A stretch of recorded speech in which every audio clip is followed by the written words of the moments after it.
So I guess I should have got a bottle of champagne for this episode, because see you later, Tim Mayza.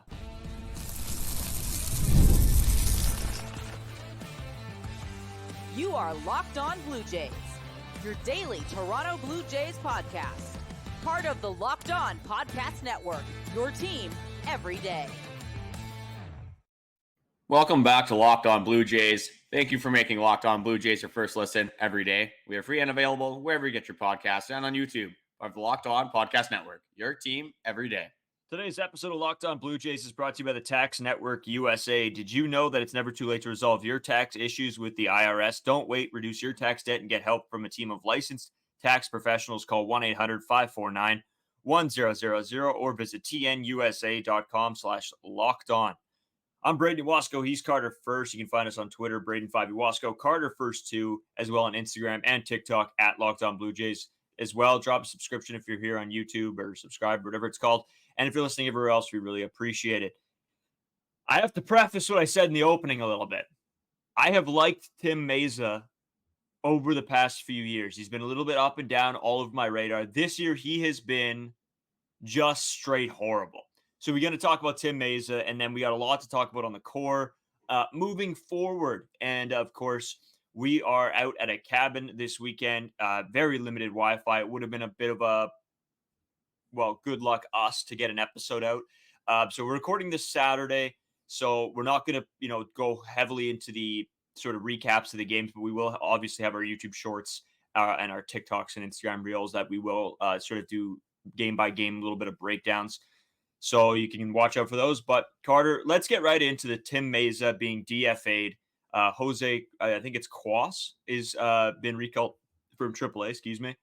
And yeah, I think it's just a long time coming. This bullpen's needed help, needed to get better, and Tim Mayza was not doing it for us. Do I think that Jose Quas necessarily is that option? No, I don't think that he's going to make this team incredibly better. I think there should be, or should have been, a move made to give this bullpen some reinforcements. But of course, Ross Atkins probably isn't going to do that in a year where it looks like the Blue Jays will be sellers at the deadline, which we will get into more when we talk about the core moving forward. But Carter, just your overall thoughts on Tim Mayza being DFA to start off this episode. Unfortunately, I think with this season, just how bad Tim Mayza's been, he's got an over 8 ERA. I think it just needed to happen. Every time we were saying on the podcast, Tim Mayza was just going out there and throwing batting practice 90 right down the middle. Just, it was not looking good. The sinker slider combo just wasn't working at all for him. And a guy that's been with the Toronto Blue Jays for 12 years, so in the organization for a very long time. And he has had some successful seasons, but when your velo drops that significantly and you're only throwing 90, 91, it's going to be hard to be successful in the MLB, especially when you're not locating very well as well. So with Tim Mayza, it sucks because we didn't really make any changes at all to this bullpen going into this season. And with how good it was last season, you would think there might be a little bit of a drop-off, but not this significantly. This bullpen has been just absolutely terrible, up there with how bad the offense has been. Obviously, you have injuries, Erik Swanson just being off the face of the earth, then Yimi Garcia, Jordan Romano being hurt multiple times throughout the year, Chad Green being out for a while.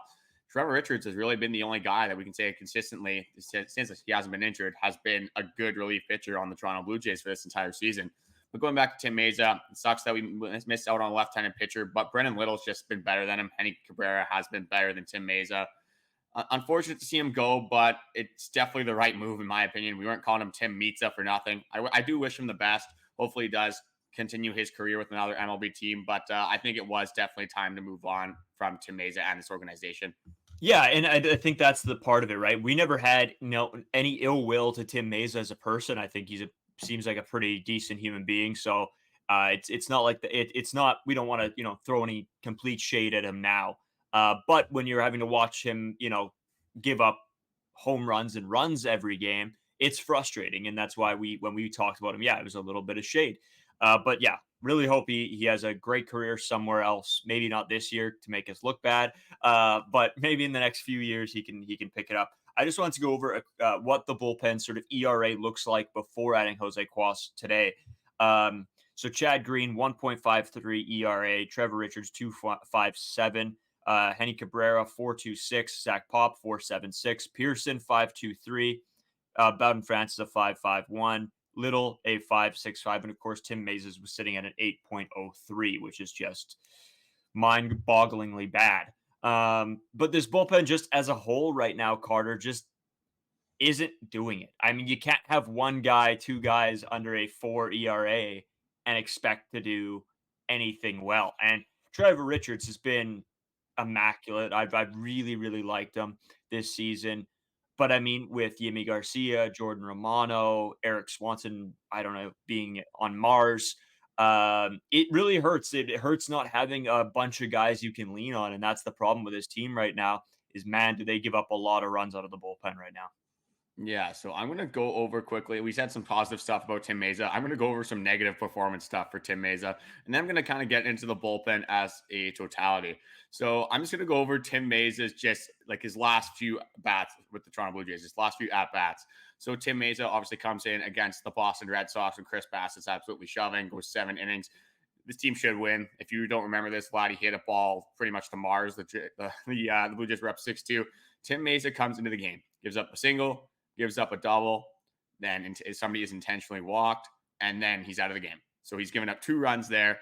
That's just not great as well. Then you go to this game, this last previous game, as we're recording this on Saturday, so the last game would be Friday. It did not get much better. So Tim Mayza gives up a single, another single, another single, another single, and then a double.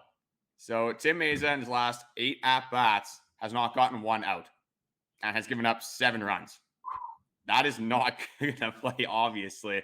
That is just terrible stats. And they're just, MLB teams are just taking advantage of Tim Mayza and his poor performance right now. So obviously he is like hurting the Blue Jays drastically. That is not like, you don't get 1 out. Like you can't even get like a unlucky or a lucky swing that just they're under the ball, they get on top of it, whatever, chop out. Nope. Everyone's just hitting the ball hard off of Tim Mayza. So with Tim Mayza, again, great person. I've heard nothing but good things about him being in the dugout as a team player, as just a teammate. But when you have your performance looking like that, you're not going to have a long MLB career, unfortunately. But just going into the bullpen, like you said, with Jose Cuas, Brennan Little, like there's a lot of guys that just they shouldn't have even been associated with the Toronto Blue Jays bullpen at the start of the season. And it is kind of showing in these bullpen stats here. So the Toronto Blue Jays bullpen is 21st in the league in bullpen whip, 28th in bullpen ERA. They are dead last in home runs given up with 49. That's the most in the league. 29th in strikeouts with 239. That's second last in the league. And 23rd in the league in earned runs. That's just not, it's never going to play. It's as simple as that. That is horrendous stats for a bullpen that was top 5 in a lot of statistical categories last season. Just to fall off a cliff like this is absolutely insane. Again, it was tough to expect. Like a lot of these guys did have career years last year in the bullpen. I think Ross Atkins probably could have made 1 or 2 moves just to get some depth pieces for this bullpen because the guys that were pulling up, Brennan Little's been okay. Jose Cuas might be all right. Like Ryan Burr, these guys are like, they're serviceable, I guess, but they're not these guys that can go in and even like middle leverage situations that I'm going to feel comfortable with. And we've seen in the last couple of weeks here, this bullpen has just cost the Toronto Blue Jays so many games. Obviously, you go back to that Red Sox series, they're up 6-2 in the 8th inning. You look at this game, the Toronto Blue Jays bullpen, for again, this game being the Friday game, the Toronto Blue Jays bullpen gave up 12 runs over 4 innings. That is horrendously bad. And so the New York Yankees, which are a good team in like the broad spectrum of things, but they're on like a pretty big skid right now. And all their guys aren't hitting well. So giving 12 runs up, the New York Yankees it's just way worse than it even is on the surface, which is surprising because 12 runs in 4 innings is already just terrible. But yeah, like when you have a bullpen that's this bad, struggling this hard, again, a lot of things went wrong. But when you don't have the depth, you don't have guys that can get strikeouts, you don't have guys that can get outs, it's obviously going to be a problem for your Major League Baseball team.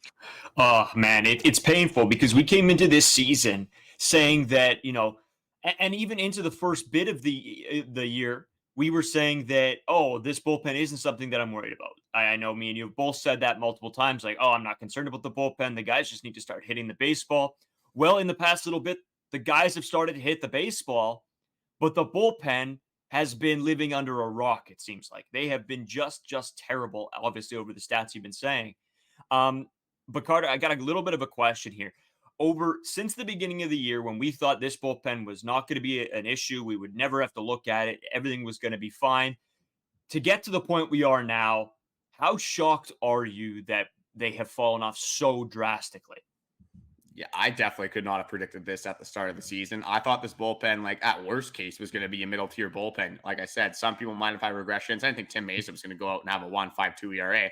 Would I expect him to have an 8 ERA? Definitely not. Again, Yimi Garcia getting injured. Jordan Romano didn't expect him to have a 6.5.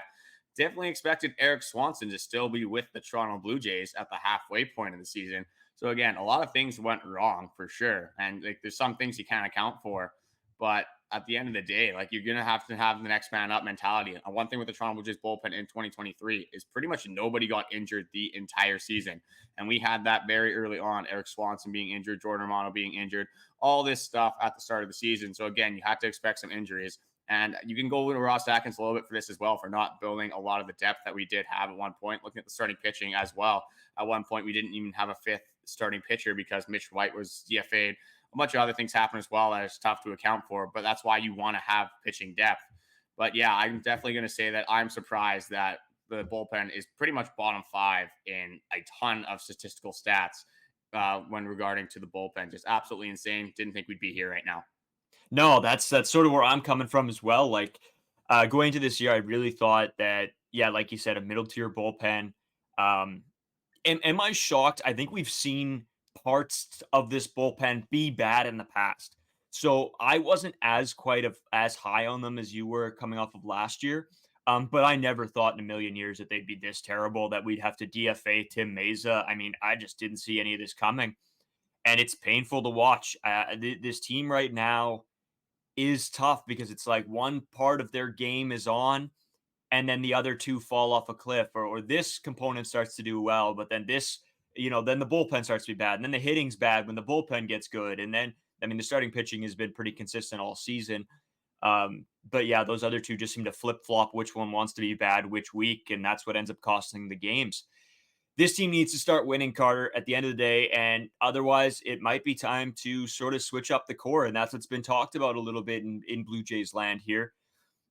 So we really got to get into that because, my God. I want to add one more thing here. Oh, yeah. Sorry. Go for it. I think at this point with the bullpen, where's Adam Simber? Let's just get Adam Simber back. Screw it. Let's just have him throwing BP right down the middle as well. Yeah, I don't want to see Adam Simber anywhere. I think our slow pitch team, like the Blue, is notorious for just struggling to hit anything. If we went against the Toronto Blue Jays bullpen, we activate our offense, we probably score 30 runs. So maybe we got to get the Blue in there to kind of get our confidence up against the Toronto Blue Jays bullpen.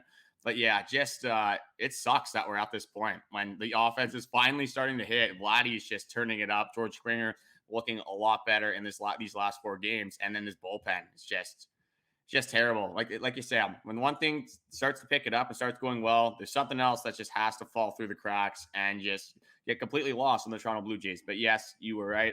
We do want to talk about this Blue Jays core because more and more, the closer we get to the trade deadline, more and more it's looking like the Toronto Blue Jays will sell. So we got to get into who we want to keep, who we might want to move, what this core might look like going forward in the future. So we're going to get into all of that coming up next. Today's episode is sponsored by Prize Picks. Prize Picks is the largest daily fantasy sports platform in North America. They are the easiest and most exciting way to play daily fantasy sports. I've watched pretty much every Toronto Blue Jays game up to this point, and when I'm watching the Toronto Blue Jays games with my friends, Braden's usually there, a couple other guys as well. We always find ourselves predicting the next outcome in at-bats, whether it's strikeouts, a hit, a home run, a double play in a big situation, which usually we are becoming accustomed to, but lately it's actually been when's Vladdy going to hit his next home run, which is a nice feeling to have, kind of like these 2021 vibes. But Prize Picks gives me the opportunity to just not just to prove myself to my friends, but also make some money off of my picks. So don't miss your chance to add your favorite players from the diamond into your Prize Picks entries, whether it's strikeouts, RBIs, or first inning runs. Take your pick of more than or less than, add them to your Prize Picks entries today. Prize Picks is very simple to play. I can make my picks and submit my entries in as little as 60 seconds. If you know which players are going to perform on specific nights, this is a no-brainer. Download Prize Picks and start making your picks today. So you can download the app and use code LOCKEDONMLB for a first deposit matchup to $100. That's code LOCKEDONMLB for a first deposit matchup to $100. Here on Locked On Blue Jays, we pride ourselves on getting you the latest news for your team, whether it's the offseason, the draft, spring training, or the playoffs. It's really year round. You know what else is year round? Collection season. Just because tax season is over doesn't mean the IRS will stop coming for you for unfiled taxes. The IRS can garnish your wages, levy your bank accounts, and even seize your property. Don't let the IRS target you. Let the licensed professionals and the tax experts at Tax Network USA go to bat for you. Over 14 years of experience and an A-plus rating by the Better Business Bureau, Tax Network USA has saved their clients over $1 billion in tax debt. Whether you owe taxes, have complicated matters that require tax planning, or finally hit that parlay this season that you need help correctly filing, call 1-800-549-1000 or visit tnusa.com/locked-on. See the link in the episode description below. So, Carter, we have talked about the Vlad possibility of a trade, the Bo possibility of a trade over the past week. It has been circling in Blue Jays news. And I mean, I hate to say this, but we've been a catalyst for this because, we check on Blue Jays aggregate. I think it's Aggregator or something like that, that website, just to see how our podcast sometimes stacks up. And a lot of it is on the Vlad and Bo rumors circling around right now. And, when I look at it, we are number one on Blue Jays Aggregator. So good for us. Thank you, Blue Jays Aggregator. But I look at the trending topics as well a little bit. And of course, post video just to see if we're seeing what everybody else is seeing. Or if we're seeing something different. And it's tough to see anything different when the major news is that Vlad is okay going to play for a different team. Bo expects to be traded by the trade deadline. And so me and you, Carter, did a little bit of looking into the ages of these players, the players that have been brought up. What would this core look like if we moved on from either Vlad or Bo? And we've had the discussion in the comments with some of you as well on how would you feel moving from this player at the trade deadline. And Carter, I'm going to throw it to you because you actually found out. We were sort of just discussing the age of Bo, the age of Vlad. Is there possibility of bounce back? If we move on from them, will it come back to bite us? So I'm going to throw it to you so you can go over some of that. Yeah, so the big arguments that I've been seeing a lot about the Toronto Blue Jays team is obviously like people want Bo or Vladdy move. Some people want both Bo and Vladdy move. But the real argument is I want to see the Vladdy and Bo era come to an end. And let's move on to the Davis Schneider and Spencer Horwitz era. In theory, that's not a bad idea. I love Spencer Horwitz. Oh, you obviously love Davis Schneider. I think we both love Horwitz and Schneider pretty much equally. But looking at these guys, again, none of these guys are old. Definitely not saying that. But when you're talking about this era stuff, like you're looking at these guys, they are all very similar in age. So it's not like Spencer Horwitz is this 20-year-old coming from the minor leagues and then just making a difference right now. Like Spencer here, I'll just quickly go over the ages here. So Spencer Horwitz is 26 years old. I don't know if that's news to anyone. I feel like some people don't actually know how old Spencer Horwitz is. He's not old. He's definitely going into his MLB prime. But he's 26 years old. His birthday is November 14th. So that takes us to Bo Bichette. Bo Bichette is 26 years old. His birthday is March 5th. So again, he is older than Spencer Horwitz, but it's less than a year. So it's not that different from Spencer Horwitz. Then we go to Davis Schneider. Davis Schneider's 25 years old. He has a very early birthday. It's January 26th. So again, he's pretty much a year away from Bo. And then you go to Vladimir Guerrero Jr. He is 25 years old, and his birthday is March 16th. So Vladimir Guerrero Jr., out of these four players, is the youngest player in this core. So this era stuff, being like, oh, let's move on to the Davis Schneider, Spencer Horwitz era. Yes, I guess you can do that. But if you're looking for youth, if you're looking for younger talent, Vladimir Guerrero Jr. is the youngest guy out of these four players. So again, these guys are all pretty much within a year. It's nothing crazy.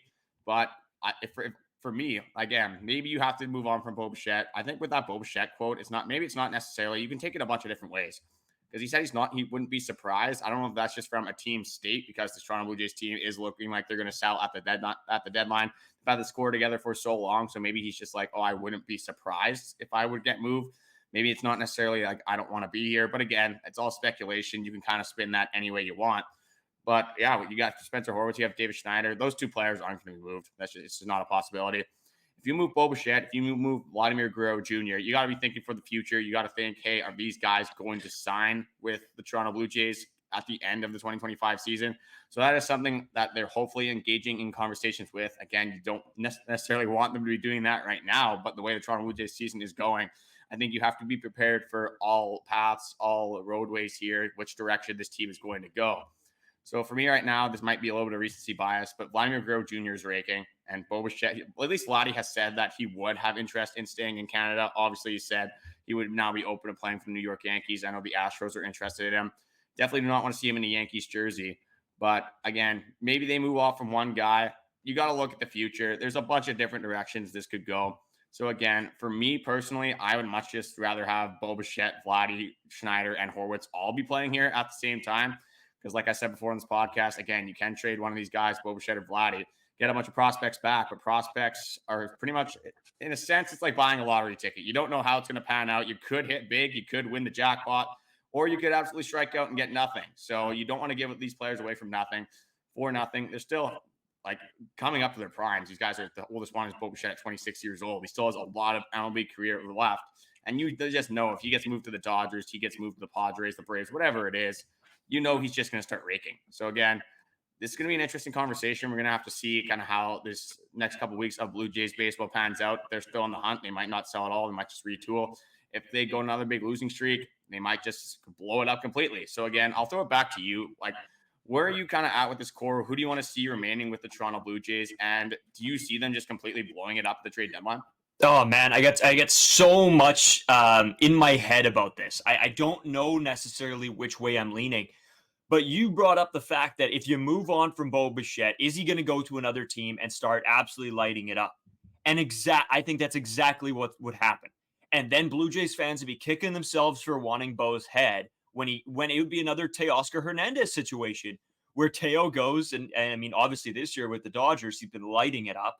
And it's frustrating to watch. So I don't necessarily know that would be the best option, but I think if you had to move on from one guy, I think it would be Bo Bichette. You have to keep Vlad. With the way he's playing, you're not going to get anything better than him right now. It's just not going to happen. And I think Vlad adds a huge piece. Like we always said, people really don't like it when we say Vlad's the face of the franchise, but I think that's undoubtedly the case. Vlad is 100% the face of the franchise. You go to any store in any place in Canada, and they will sell Vlad Guerrero Jr. merch. It's just that he's sometimes the only guy. I've been seeing less and less even Bo Bichette merch now. It's just strictly Vlad pretty much. So I think he stays, to be honest with you. I can't see them moving on unless they can't figure out something to do with the contract. And then maybe there's some room there. I don't know. With the whole topic of moving to the Davis Schneider, Spencer Horwitz era, I think is just a ridiculous take. And I think maybe we have to take a step back as fans and realize that, yes, we've had a long time with Vlad and Bo, just in the sense that they've been here their entire careers. And so, yes, we might be frustrated watching this, but they haven't reached their primes yet. Like, realistically, their primes are still probably coming. So it pains me to say because, again, Bo's not playing up to the standard you'd want him to. But I think moving on from these guys too early is a mistake. And we've heard Ross Atkins say that they want to, rebound and be good to go and still be in the hunt in 2025. So I don't necessarily know if you trade Bo Bichette, if you get enough in return that puts you in a playoff contention the following season. I think that would just be too quick. I don't necessarily know you're getting a ready MLB talent.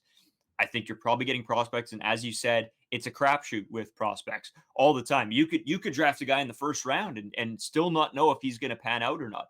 I mean, look at that Holiday kid on the Orioles. He came up for a stint, and yes, he's very young, and he's probably got a lot of talent down the line. But he came up, and they expected him to do big things, and he was just horrible, to be honest with you. And that is very possible with any prospect that you get. So I'm really not sure what the direction the Blue Jays should go. And I just don't think standing pat is a realistic look at this either. I think what the Toronto Blue Jays should do is, instead of trading away these players, just make a couple bigger name signings in the offseason, or make a trade to acquire pieces for the following year earlier, instead of going after these older guys like Justin Turner or Danny Vogelback or whoever. Get a bigger name. You're already in the 8th highest payroll in the MLB. So use some of that money to then go out and get a bigger name. I think that's the play. You got to bring in extra talent to round out this roster. That's sort of where I stand. I think you sell any of these guys, and it's really going to come back to bite you. Yeah, I think the biggest misconception when looking at this whole like core thing is that players like Bichette and Vladimir Guerrero Jr. don't come around every single year. It's tough to hit on these draft picks for how good these guys have been. Like Bichette's led the AL in hits 3 out of 4 years. That doesn't happen every single day. Look at Vladimir Guerrero Jr. again. You could argue that his prime maybe was in 2021 with that should have been MVP season if Shohei Ohtani didn't exist.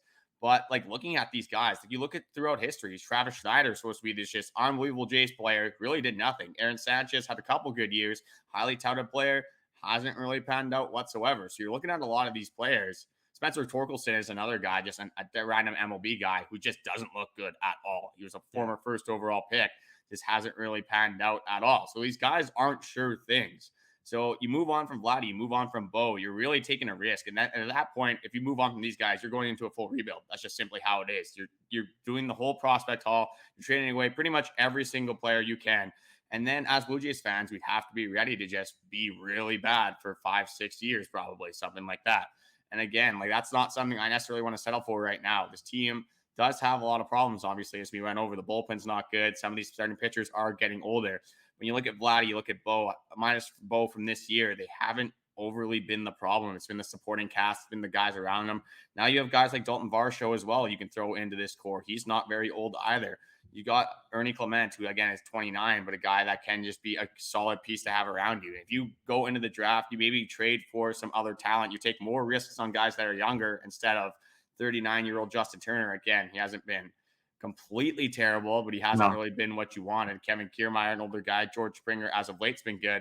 But I think if you can try to get younger and do more of a retool, that would probably work a little bit better for you. But again, we'll see where we're at in the next coming weeks. We'll see. I know Ross Atkins, obviously, if he is blowing up this team, his job is pretty much gone. So I think for Ross Atkins, he's going to try to retool, if anything, maybe give up on this season and then go all in the next season. Again, I'm not sure if that's going to help him save his job or not. But that is going to be an interesting discussion. I feel like we're going to be talking about this sort of topic for, unfortunately, a fairly long time with the way Toronto Blue Jays baseball is going.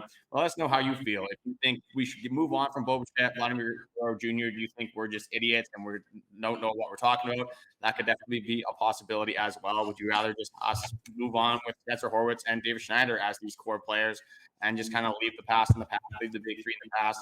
Let us know how you're feeling before we do head into just a quick recap of Friday's game. Really not that much to talk about, to be honest. Unfortunately, 16-5 loss on Friday. Not great. But before we do head into that, Locked On 24/7 streaming channel, Locked On Sports Today, or the Amazon Fire TV's channel app.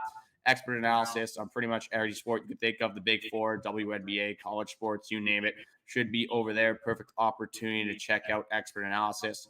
But yeah, we're going to talk about the first game of the New York Yankees series. A little bit of a scheduling change. We were going to recap the Friday and Saturday game, but I'm going to be out by the cabin on this Saturday night. So unfortunately, I would not be able to upload an episode. And I don't think you want to hear Boy yap for 30 minutes about the Toronto Blue Jays. So saving you guys a little bit of time, saving you guys maybe a little bit of mental strength that you might need watching Toronto Blue Jays baseball over the weekend anyway. So we didn't want to leave you guys hanging for a Monday episode, but we'll get into the Friday night game and then some other stuff. Blue Jays news coming up.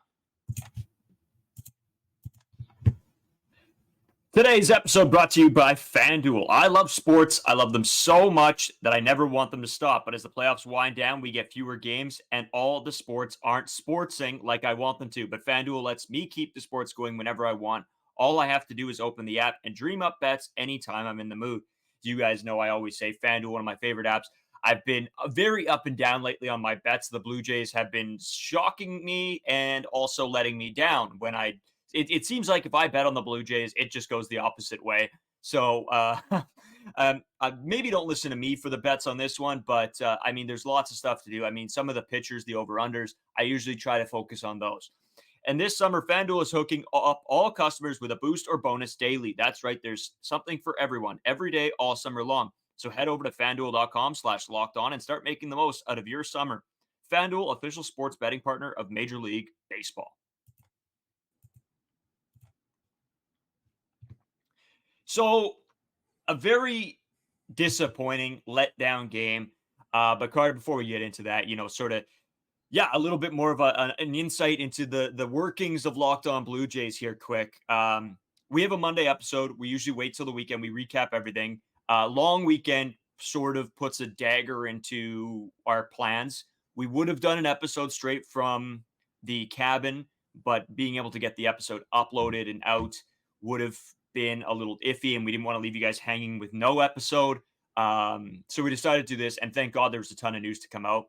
And I think Carter's leaving tonight. I've got Winnipeg Blue Bombers football to do tonight that I have to get ready for.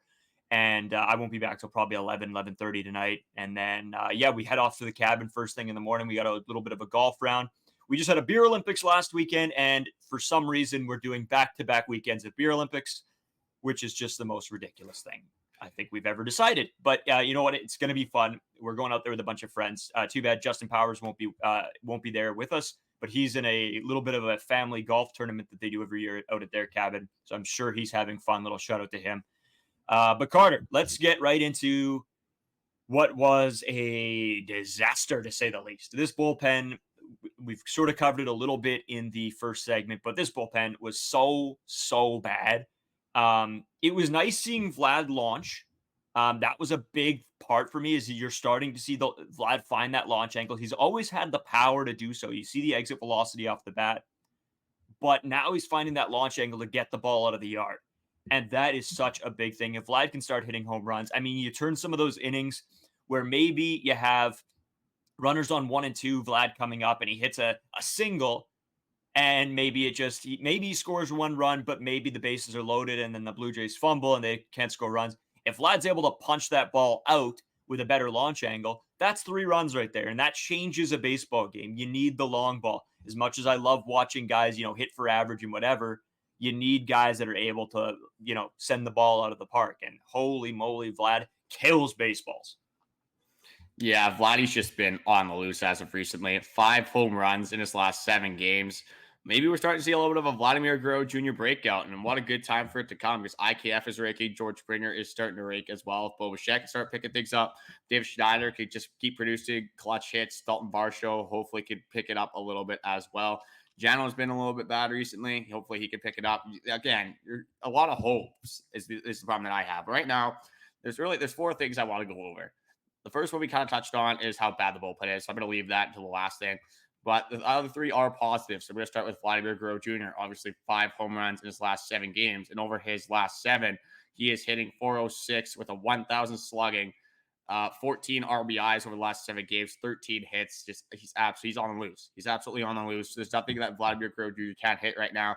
We always say when people are hitting bad that they couldn't hit a beach ball. Vladimir Guerrero Jr. looks like they're throwing beach balls to him. And he's just hammering them every single time. It looks like this is the easiest thing Vladimir Guerrero Jr. has ever done. So it's so fun to watch Vladdy when he's launching. The power is starting to come. He's starting to hit extra base hits, starting to hit home runs out of the ballpark.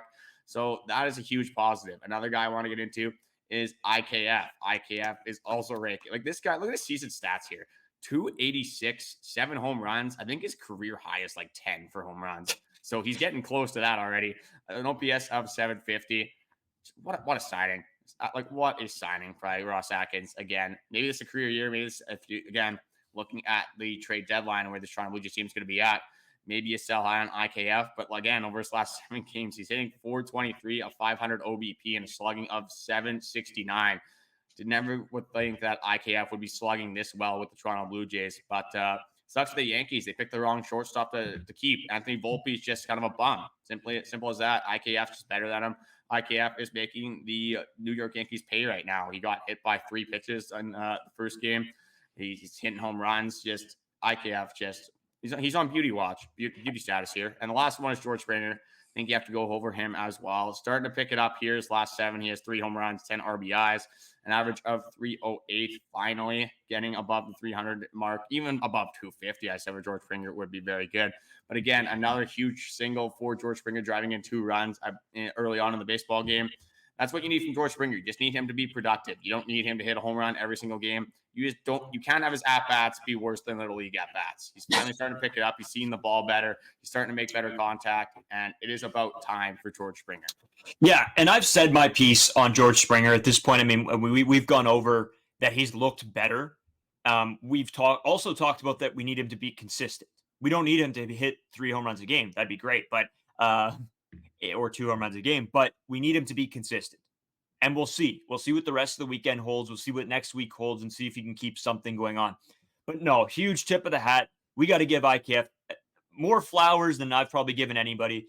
He has been such a good piece, and a guy that we talked a lot of smack about early this season of how this signing didn't make sense. He's come in and been an absolute stud. He's sort of that like infield utility guy where you can sort of throw him anywhere. He's covered for Bo, and he's been fantastic. I have nothing bad to say about IKF. Watching him hit the home run, it just gives me a nice little feeling in my stomach where it's like, good for that guy. You know, after everything that Blue Jays fans said about him early this season, I'm very thrilled to see what he's been able to accomplish. But then going on to Vlad, your first point there, yeah, he's picked it up. He's been really good. And you know, when good things happen with this team, it's so much more fun to do the podcast when you have some good things to talk about. Yes, this game was terrible. 16-5 is terrible. But we're starting to see some positivity. If this bullpen was able to do anything, it would have been good. So, Carter, I want to go over the bullpen stats just from the 16-5 game because, they're bad. So, to start off, let's go over Yusei Kikuchi. Not his best outing. It wasn't as horrible as the stats made it look. I think it was okay. It just didn't turn out his way. 5 innings pitched, 4 hits, 4 runs, 7 Ks, 1 walk, gave up the home run, obviously. I just think that those stats don't tell the whole picture. I don't think it was the worst game from him. I think 4 runs in 5 innings, not what you want to see, but I don't think it was a complete disaster. Nate Pearson comes in, pitches an inning, gives up 3 hits, 3 earned runs, a walk, and a home run as well. Then Henny Cabrera comes in, gets a K, no earned runs, no hits in 1 inning. Trevor Richards comes in, gives up 3 hits, 2 runs that weren't earned. And then Tim Mayza comes in. It says he's pitched for 0 innings because he did not record an out. He gives up 5 hits and 5 earned runs. Obviously no strikeouts, no walks. And then Bowden Francis comes in, and that's about it. He gives up 3 hits, another 2 runs, and that's how the game ends. It's just not what you want to see from this bullpen. And don't get me wrong, we know they're depleted, but in the same respect, I don't know how there wasn't a move made to help supplement this bullpen. Yeah, see, watching this bullpen makes me just wish that Roberto Osuna wasn't a domestic abuser because he was such a good baseball player and he was such a good closer. It'd be so nice to have him on this team right now. He's still young, but again, if you're gonna beat your wife, if you're gonna just use violence in any way like that, I definitely don't want you to be associated with the Toronto Blue Jays. But I don't really have anything to say. That's why I went to Roberto Osuna because that's just where I'm at with the bullpen. I got nothing good to say about it. Nate Pearson didn't look good. Hasn't looked good recently. Again, we said he might be the 3rd most reliable reliever on this rotation. He's maybe still is. I don't know. It's just there's just nobody else. And it wasn't like we love Nate Pearson. He's the best pitcher of all time. It's just this bullpen is so depleted and there's no options whatsoever that Nate Pearson might have been your 3rd guy. I don't know who the 3rd guy is. And that's a problem. That's a problem to have. When you don't have a 7th inning guy, anyone you trust whatsoever in the 7th inning, it's just not going to go well. You're throwing out Tim Mayza, who has an 8 ERA. That encapsulates the entire bullpen picture and how the season has went for the bullpen here. But yeah, I got nothing good to say. I'm going to leave it at that. Maybe I'll throw you in the bullpen. I don't know. Let's just get somebody different in this bullpen. Like honestly, I'll go out and throw 55 and you know, maybe you might I'll get more swing and miss than this inning. bullpen's getting right now. Honestly, I might. I'll throw the 12-6 to them, man. They won't have it. They don't have a chance. Just before we go, Carter, because I know you have a round of golf to go and play. Some of us have to go to work today, but no, go have a round of golf. That sounds great. I love you that you're throwing that in my face a little bit. Just the Blue Jays will be taking on the Houston Astros. They're going to be facing Brown day one, and that'll be against Yariel Rodriguez. Game 2 is, holy moly, how do you say this guy's name, Carter? Well, I don't even have the probables pulled up, because we're going to have a Monday episode where we're going to be able to go over the rest of the Yankee series and preview the. This is Monday episode. Yes, never mind. Yeah, I'm already in weekend mode. So yeah, I guess it's a good idea to be over the Astros series. The Astros are playing good baseball, man. They are. This is gonna be a very tough baseball. Yeah, they might be at 500 by the time this episode comes out here. So I'm going to try to load up pitching probables here and try to help you with this pronunciation. Holy, what is this guy's name, Carter? Jesus, I'm looking at this thing struggling over here. But with this Yankee series, like if they could take, I want them to win 3 out of 4. I don't think it's going to happen. But I don't have anything. I don't know where. No, that's fine. I'm not even gonna try. The Blue Jays are hitting against somebody that with a 5.68 ERA. You know what? I'm gonna pull up something here. Spencer. Yeah, I'm not even gonna try. It's just gonna be terrible. But that's Jose Barrios' game to play on the Tuesday. So obviously, I think they have a good shot there if Jose Barrios can continue what he's done this season. I mean, obviously, he's probably going to give up a home run somewhere because he just seems to always do that. And then game 3, obviously, the starters are not out yet. But did you find the guy's name? Yeah, I got it. Spencer Arrighetti. Yeah, like there was no shot I was saying that right. I was looking at that thing and I might as well just have mumbled words together. Yeah, Spencer. Yeah, pitching for the Houston Astros. I'm again, it is only Saturday morning right now, so I'm still focused on this Yankee series. I'm really just looking forward to that Gerrit Cole game on Monday. That's the one that we said that's the biggest one we got to win. If it's split 2-2 at this point, we beat Gerrit Cole. I'm going to take the win at this point. I might sound like a little bit of a hypocrite here, but with the way the Toronto Blue Jays season is going, I think sooner or later we might just have to start taking the small wins. Unfortunately, it sucks to say that right now, only halfway through the season. But just looking like overall, again, this is why this weekend, the long weekend, it's nice to kind of like, I'm going to be watching the Blue Jays games, but definitely like not going to be dialed in like I am during the week, because you got to enjoy your weekends, especially when they are long weekends, hang out with some friends. You can't just be sad about Toronto Blue Jays baseball all the time. So yeah, hang out with some friends, maybe have a few drinks, whatever it is, enjoy their company, have the Blue Jays game on, but maybe don't fully pay attention to it. If they start losing, you don't have to even just watch the game. You can have it on. Tune in once in a while, check the score, whatever, check your updates, but you don't have to be dialed in. I'm going to watch the recaps on Monday anyway. So, and then, like I said, I'll have the game on. Gerrit Cole, that game, the Monday game, I'll probably be dialed into. That's Sunday. Yeah, I mean, we got a lot of stuff going on this weekend. I'll probably have it on the golf course, but well, the Gerrit Cole game's Sunday, and we'll be on the golf course, so you'll know that I will bring up the. Are you sure he's not going Monday? Thursday, Friday, Saturday. No, I'm all out of sorts here, man. I don't know my days. Man. It's the weekend. Don't worry about it. All right. You're Gerrit Cole Sunday. We'll be on the golf course during that game, but the Sportsnet allows you to like watch on your phone or whatever. You don't have to pay extra for it with whatever bundle we have at our house right now. So awesome. So I'll be keeping that on my phone. I think we can you can sign into my account so you can use it and we can both watch it in the carts together. Because I will want to see Gerrit Cole hopefully struggle against this team. But Carter, in saying that, I want to throw it one more time to our Locked On 24/7 streaming channel. You can also find it on the Amazon Fire TV app. And yeah, you can tune in. They have total coverage of pretty much every sport you can think of. WNBA, there's so much going on in the world of sports. I know the NHL season is just wrapped up. NBA is done. But man, the NHL is heating up. There's so much news post-draft. So hopefully you guys can go tune into that. And it's available anytime you guys want. If it's 4 a.m., 4 p.m., whatever it is, go and tune into that. But Carter, in saying that, we have hopefully a fun long weekend here, or a weekend for me, a long weekend for you. So it should be a blast. We're going to hang out with friends. So hopefully you guys do this. You guys did the same. And hopefully you enjoy your Canada Day Monday. I got one more thing to say. And I think I got the spin zone for why I just cannot figure out what's going on with the Toronto Blue Jays games in this series. It's because when you're watching the bullpen give up 12 runs over 4 innings, I think that just took years off my life. Like I don't even remember the Blue Jays winning 9-2. Like that's something that just feels like it happened 4 months ago. So I think that's where we're at. I think for some reason I thought this was the first game of the series. That's how it feels because that game took so long. But again, hopefully we can beat Garrett Cole on Sunday. So There you go. by the time this is out, we'll have TikTok shorts, the whole 9 yards out on that. So yes, thank you guys for watching, and we will talk to you guys on Tuesday.